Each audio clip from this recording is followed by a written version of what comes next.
Binge Audio.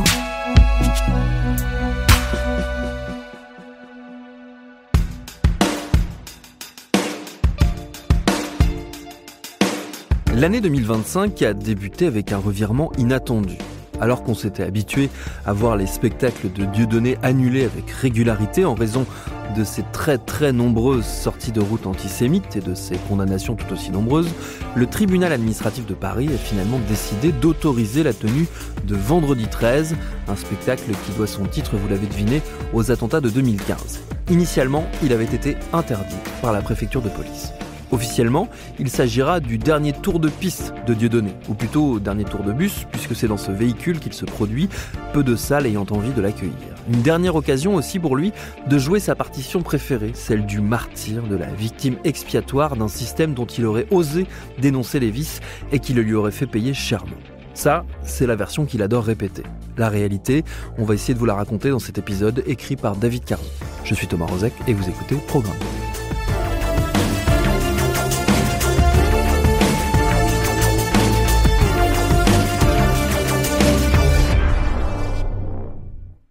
On n'entendait guère plus parler de lui ces dernières années, sauf pour une énième provocation ou un spectacle annulé. Et puis d'un coup, il est apparu dans une émission YouTube, pas n'importe laquelle. Une émission à très forte audience, Legend de Guillaume Pley. Et ça a cartonné. On se vous voit, on se tutoie ? On peut se tutoyer, Guillaume.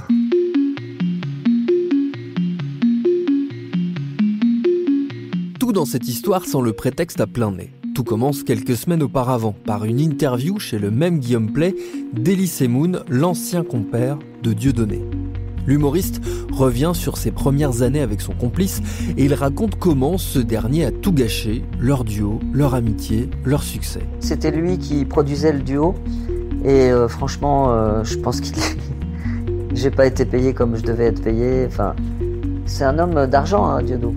Donc vraiment, il est très fort pour ça.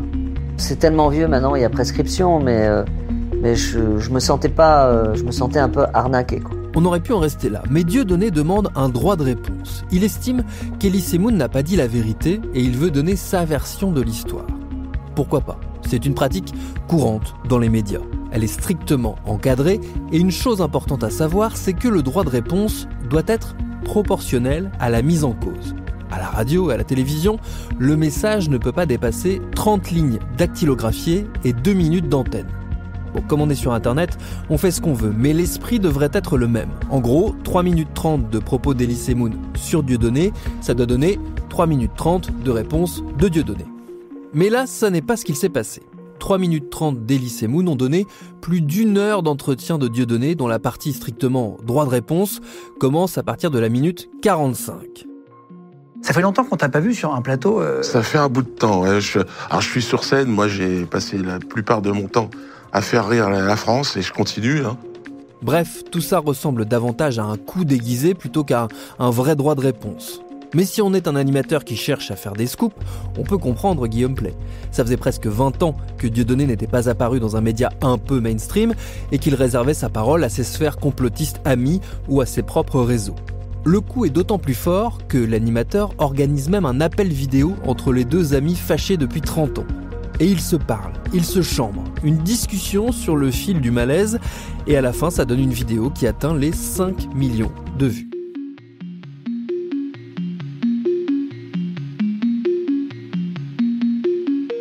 Je t'ai répondu, j'ai été obligé de dire la vérité. Hein. Oui, je m'en doute, mais ça te plaît, ça, hein. T'aimes bien, hein. Je préfère. Conneries, hein. Non, les conneries. Non, c'est toi qui a dit des conneries, Elie. Ah, oui. Non, mais nom de Dieu. Enfin.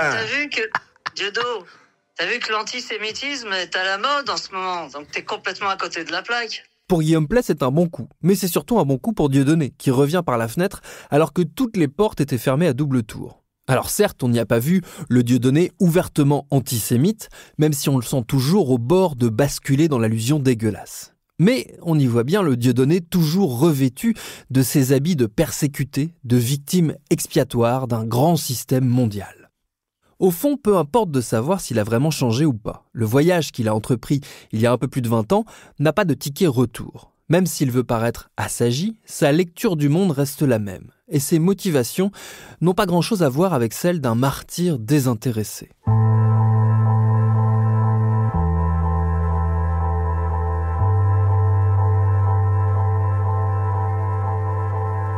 Mais peut-on vraiment comprendre sa trajectoire ?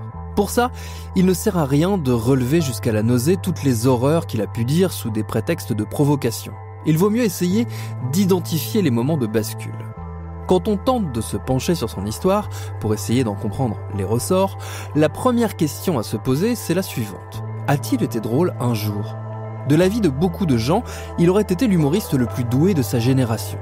C'est assez difficile à vérifier aujourd'hui, puisqu'il est impossible de regarder un sketch de l'époque sans avoir en tête ce qu'il est devenu aujourd'hui. Au tout début, c'est l'histoire d'un mec, comme disait Coluche, passé de vendeur de bagnole à humoriste. S'il a travaillé comme commercial, c'est pour avoir assez d'argent pour gagner le droit et le temps d'écrire des sketchs. Tout de suite, il forme un duo avec un copain de lycée, Elie Semoun, et très vite, chacun est dans son rôle, le noir et le juif. Ils jouent de ces étiquettes pour dénoncer le racisme et la bêtise qui les accompagne. Ils sont le duo comique antiraciste par excellence. Dis donc, c'est à vous le gamin là ? Ah ouais, là moi le gamin, ouais. Oui, apparemment c'est à vous, enfin je me comprends. Dis donc, on peut récupérer le ballon là ? Ah non, on peut pas récupérer le ballon, non. Parce que le petit vient d'être violenté là, par un animal sauvage ou je sais pas quoi, mais il aurait peut-être les 2 yeux crevés. Alors je vous prie de croire que ça va aller loin, ça a failli me comprendre. Oh dis donc Cohen, moi le gamin il est à l'hôpital, Cohen, Il s'est fait toucher aux parties génitales, Les médecins peuvent même pas encore se prononcer, on sait même pas s'il va pouvoir se reproduire un jour, Ah ouais ? Eh ben ce serait peut-être pas mal. Enfin, je me comprends.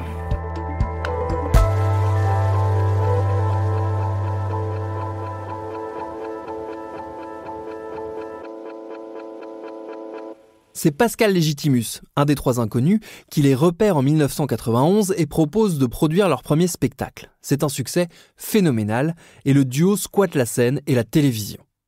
L'aventure va durer 6 ans et se finit par une brouille juste après le film qu'ils tournent en commun, Le Clone. Un film qui s'était monté sur leur nom et sur cette amitié qui n'existait déjà plus.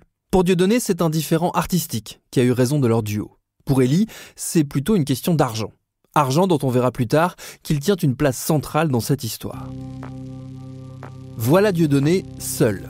Et à ce moment-là du récit, c'est d'abord pour le meilleur. C'est cette période qui lui vaut d'être considéré, encore aujourd'hui, comme le meilleur comique de sa génération. Il enchaîne les one-man shows qui lui valent succès critique et populaire. Déjà, son humour fait grincer des dents, mais bon, comme tout le monde en prend pour son grade, on voit pas vraiment le mal. Enfin merde, Patrick, réveille-toi, on dirait que t'es complètement hypnotisé, la vie est longue, avance. On a l'impression que t'es complètement... Attends, Dieudonné, il est au téléphone. Oui, je sais, je suis au courant, tout le monde est au courant parce que ton micro il est ouvert, ferme ton micro. Comment ça, il a allumé le micro? Bah oui, il est ouvert, les haut-parleurs sont branchés, donc tout le monde t'a entendu là. Pourquoi vous m'avez pas coupé les micros? Bah oui, mais après le cachet que t'as demandé, c'est les emplois jeunes, les régisseurs, qu'est-ce que tu crois? Dans le même temps, il signe ses premiers engagements en politique. D'abord en droite ligne avec le personnage qu'il s'est construit, c'est-à-dire frontalement anti-Front National. Il a été marqué par la mort d'Ibrahim Ali, tué par un colleur d'affiche du parti de Jean-Marie Le Pen en 1995 à Marseille, auquel on a d'ailleurs déjà consacré un épisode de Programme B. C'est ce meurtre raciste qui va le pousser à militer à gauche. Quand il s'installe avec sa famille en Eure-et-Loire, une terre frontiste, il décide de s'engager davantage en se présentant comme candidat aux législatives face à Marie-France Stirbois. Marie-France Stirbois, c'est une des figures de l'époque du FN. Il fait 7% des voix et il suscite une certaine admiration à gauche. Ils sont nombreux à vouloir adouber cet ovni, ce comique si sérieux quand il parle de politique. Les mêmes qui mettront pas mal de temps à comprendre ses dérives. Coluche n'étant plus, bien évidemment, il était bon qu'un bouffon se présente pour regarder donc le peuple en face et lui dire les 4 vérités. Coluche, parce que c'est vrai que je m'inscris vraiment dans ce qu'il a entrepris et lui, en fait, il s'est pas posé tant de questions. Il y avait des gens qui avaient faim, il leur a donné à manger. Aujourd'hui, il y a des gens qui sont dans la rue et qui n'ont rien. Il faut leur donner un toit. Les adversaires sont en train de se tromper, là, ils disent que c'est une candidature fantaisiste, ça n'a pas l'air d'être le cas du tout. Quitte à voter pour un humoriste, autant voter pour un professionnel. Hein ? J'en suis un. Il faut dire qu'il apporte un renouveau dans le paysage politique et ils sont peu nombreux à se poser des questions. Tout juste trouve-t-on de premières interrogations dans un article de Libé au moment de sa première campagne électorale à Dreux. Je cite : « Dieudonné est un emmerdeur. À force de chercher des noises à tout le monde, il en récolte en retour. Dr Dieudo est un comique, habillé jeune, ouvert sur les problèmes d'intégration et de racisme. Pendant ce temps-là, Mister Dieudonné claque la portière de sa Mercedes S500 et gère son entreprise Bonny Productions avec fermeté et professionnalisme. Lequel des deux l'emporte ?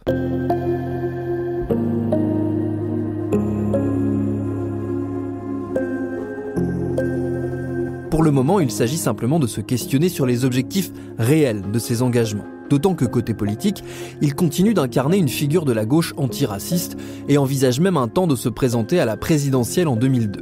Côté humour, il délivre ce que tout le monde considère comme être l'un de ses meilleurs spectacles, Le divorce de Patrick. Et côté cinéma, on le voit briller dans des seconds rôles comme dans Le Derrière de Valérie Lemercier ou l'Astérix d'Alain Chabat. Ave César, respect et robustesse. Respect et robustesse, Caius C+. Alors, les nouvelles sont bonnes ? Cléopâtre, comment ça avance pas les travaux ? Justement, ça avance plutôt pas mal. Tel que c'est parti, ils tiendront les délais. Possible. Apparemment, impossible n'est pas gaulois. Murbis en a appelé 3 à son secours, dont un druide qui se nomme THX. Panoramix ? Panoramix, c'est ça, je sais que ça sonnait large.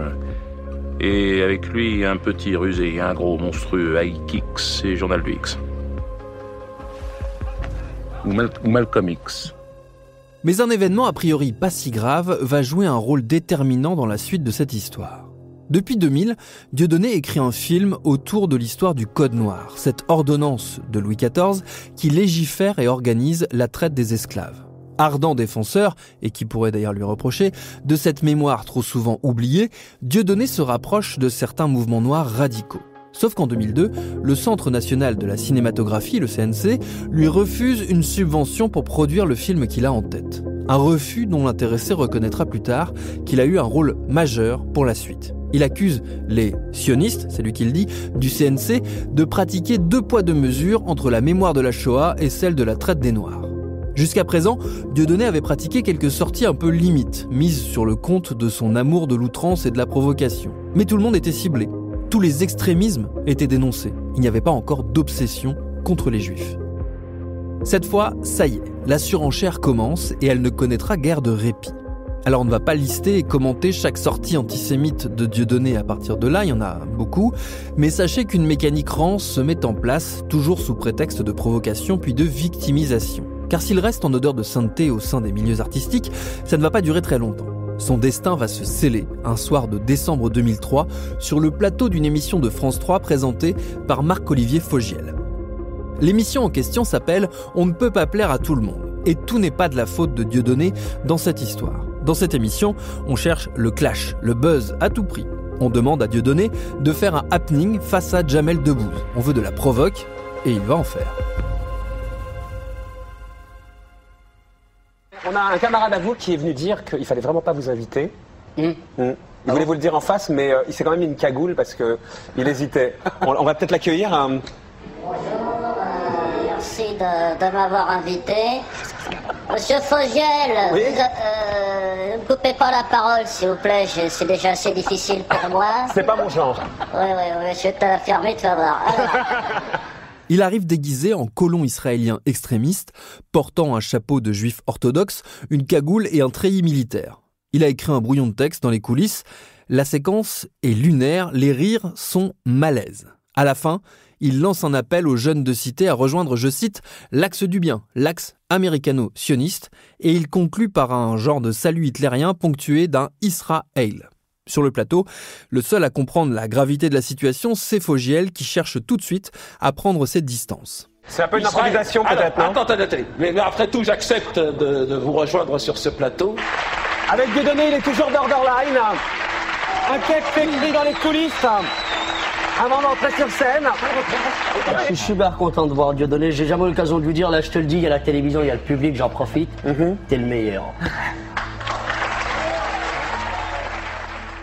Le mal est fait. Le Dieudonné d'avant n'existe plus.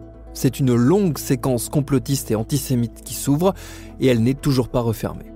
Lui va aller de plus en plus loin dans ses diatribes. Mes excuses en 2004, son nouveau spectacle, n'en sont évidemment pas. Au contraire, c'est à partir de là qu'il arrête de masquer son antisémitisme derrière un paravent d'antisionisme revendiqué et s'attaque directement aux juifs. Sa dernière représentation de Mes excuses, fin 2004, tourne au meeting antisémite. Il fait huer par la salle des noms de personnalités juives. Peu à peu, tous ceux qui le soutenaient encore, qui défendaient le droit à la provocation, qui le pensaient récupérable, se détournent de lui. Il n'est plus invité dans les émissions de télé, on ne le voit plus au cinéma. Alors lui va se radicaliser encore plus, se replier sur des mouvances extrêmes qui voient en lui la preuve qu'il existe un complot pour faire taire ceux qui dénoncent les abus du système. C'est aussi le début des procès. Au départ, souvent gagnés pour lui, puis souvent perdus, mais peu importe, ça renforce son image de martyr. Justice. Le tribunal judiciaire de Rennes condamne l'humoriste controversé Dieudonné à une amende de 8 000 €. L'humoriste Dieudonné fait actuellement l'objet de poursuites pour avoir écrit sur sa page Facebook « Je me sens Charlie Koulibaly ». Ce matin s'ouvrait le procès de l'humoriste Dieudonné Mbala. Il faisait face à la CICAD au tribunal de police pour injures, discrimination raciale et diffamation. Comparution aujourd'hui de l'humoriste Dieudonné devant la cour d'appel de Paris. Ses propos assimilant les juifs à des négriers lui avaient valu 5 000 € d'amende en première instance. Esselé, il va se rapprocher de ceux qu'il dénonçait hier, et notamment les cadres du Front National, y compris Jean-Marie Le Pen, qu'il appelait avant le grand marabout borgne et qui sera un jour le parrain d'un de ses enfants.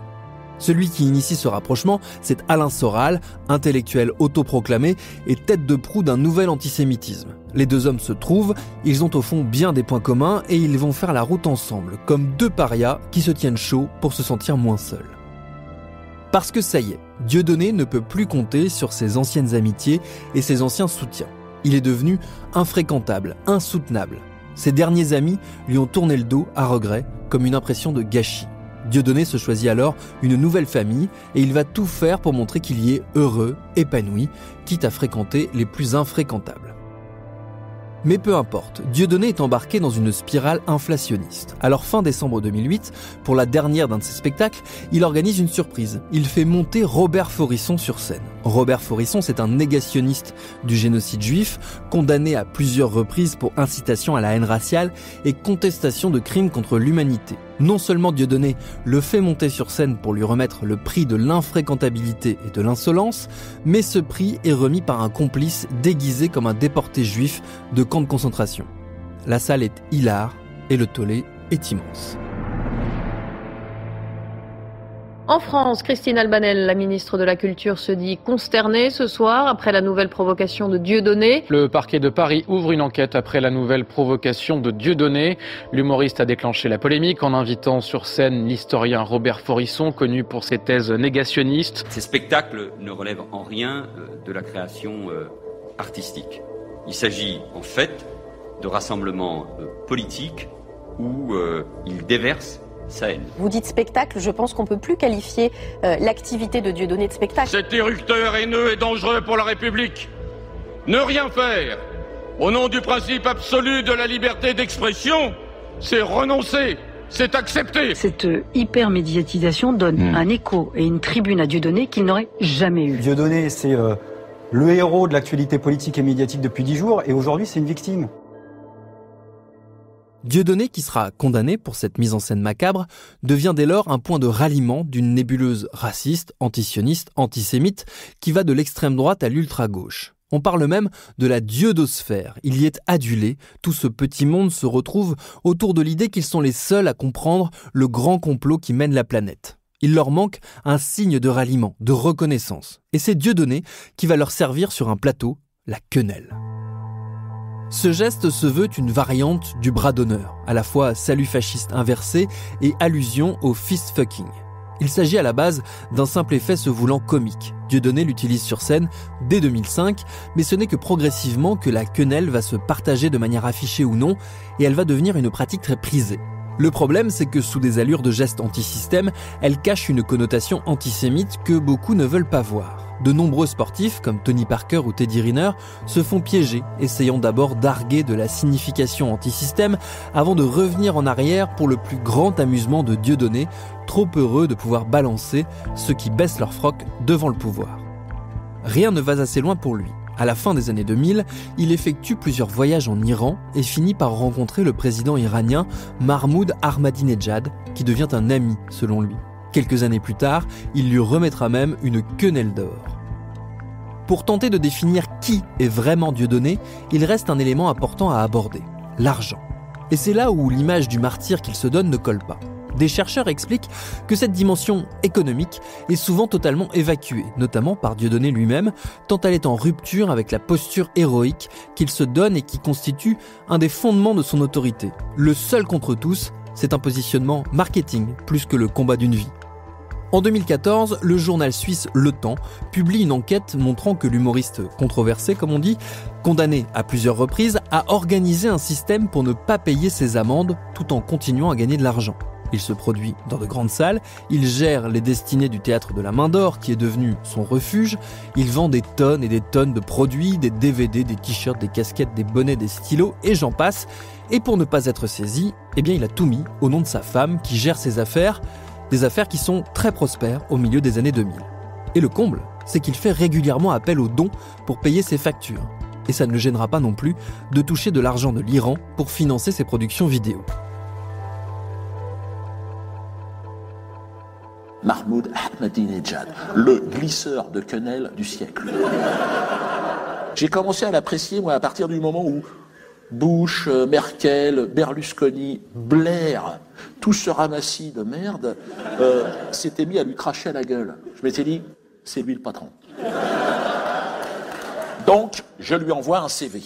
Au cœur de ce système, il y a Internet qui lui a permis de constituer cette dieudosphère. Pas seulement pour exister en dehors des médias mainstream, mais aussi pour faire prospérer sa petite entreprise. Ainsi, il n'a besoin de personne pour relayer ses prises de position, pour faire connaître ses dates de spectacle et pour vendre ses produits dérivés. À force, il finira par être rattrapé par la patrouille financière et par être condamné à 2 ans de prison ferme et 200 000 € d'amende pour avoir notamment détourné plus d'1 million d'euros de recettes non comptabilisées de ses spectacles. Au cours de l'enquête, plus de 500 000 € en liquide ont été retrouvés chez lui.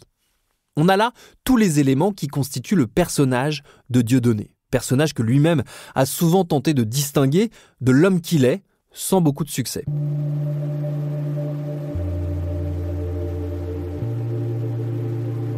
La suite de sa carrière n'est qu'une longue litanie de spectacles plus ou moins provocateurs, de formules outrancières à chaque fois que l'actualité lui en donne l'occasion, d'interdictions de se produire dont il tire à nouveau une légitimité de martyr, de poursuites judiciaires qui finiront par déboucher sur plus d'une trentaine de condamnations et de tentatives ratées de se lancer en politique. Dernière en date, les élections européennes, puis les législatives, où il fait liste commune avec le chanteur Francis Lalanne, tous les deux s'étant trouvés dans la défense du mouvement des Gilets jaunes et dans la pratique acrobatique de la rhétorique complotiste, avec le peu de succès que l'on sait.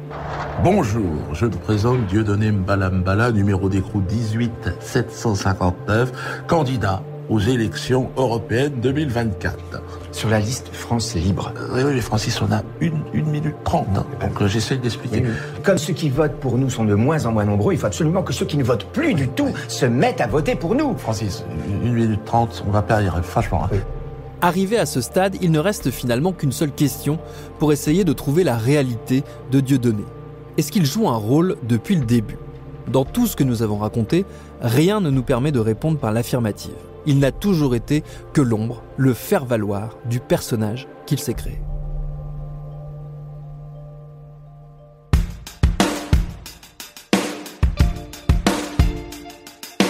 Merci à David Carzon qui signe le texte de cet épisode de Programme B, un podcast de Binge Audio préparé par Charlotte Bex et réalisé par Paul Berthiaud. Tous nos épisodes, les anciens comme les nouveaux, sont à retrouver sur toutes vos applis de podcast préférés.